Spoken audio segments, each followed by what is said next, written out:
Jadi, hari ini kita akan membahas tentang disfungsi mikrovaskular pada arteri koroner.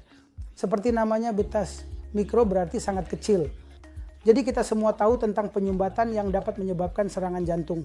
Semua itu disebabkan oleh penyumbatan di dalam pembuluh darah utama. Sekarang pembuluh darah utama ini sebenarnya memberikan jalan ke pembuluh darah kecil di dalam jantung. Nah, penyakit pada arteri ini juga bisa menyebabkan masalah. Kita perlu mengetahui tentang hal itu.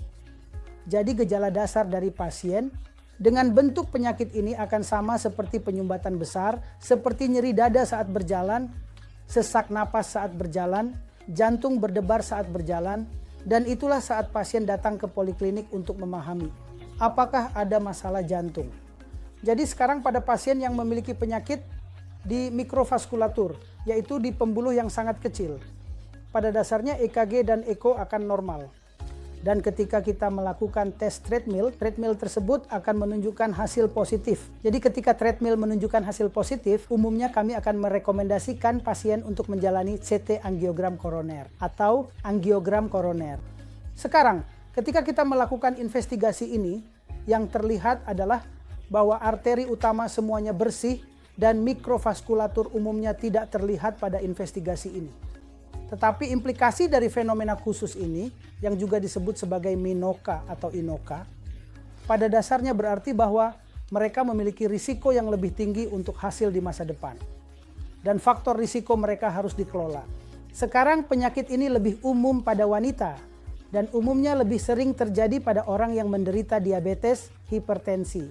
Dan jika tidak diobati dengan baik, maka ini dapat menyebabkan penyumbatan lebih lanjut di masa depan dan juga dapat menyebabkan sesuatu yang disebut gagal jantung dengan fraksi ejeksi yang terjaga.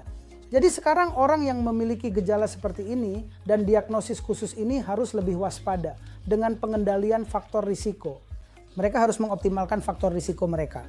Ini bukan penyakit yang jelas, tetapi pasti merupakan penyakit tersembunyi yang dapat berkembang menjadi penyakit yang jelas seiring waktu, yang bisa berakibat fatal. Jadi, ini adalah tanda peringatan, sesuatu seperti sindrom metabolik di dalam arteri koroner, dan ini terjadi karena lapisan pembuluh darah mengalami penyakit, dan penyakit ini terkait dengan faktor risiko seperti diabetes, hipertensi, merokok, stres. Jadi sekarang apa yang dilakukan semua ini pada dasarnya adalah mengubah lingkungan mikro dari pembuluh darah tertentu ini, dan peradangan mulai terjadi di pembuluh mikro ini. Ketika ada peradangan, ada penumpukan, dan ada aliran darah. Jadi ketika kita melakukan angiogram, terkadang pada mikrovaskulatur yang sangat sakit, kita menemukan bahwa aliran darah sangat lambat. Ini disebut sebagai fenomena aliran lambat. Itu terjadi karena ketika pipa Anda sangat bersih dan aliran dapat terjadi sepenuhnya, alirannya sangat cepat. Tetapi ketika ada penyumbatan di bagian yang sangat distal, maka alirannya akan sangat lambat. Sekarang itu adalah indikator bahwa mikrovaskulatur sangat terganggu.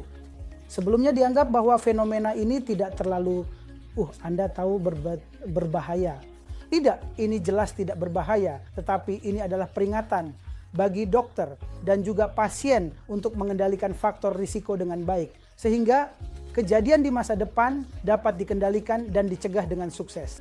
Sekarang ini adalah ringkasan tentang disfungsi mikrovaskular, arteri koroner. Terima kasih.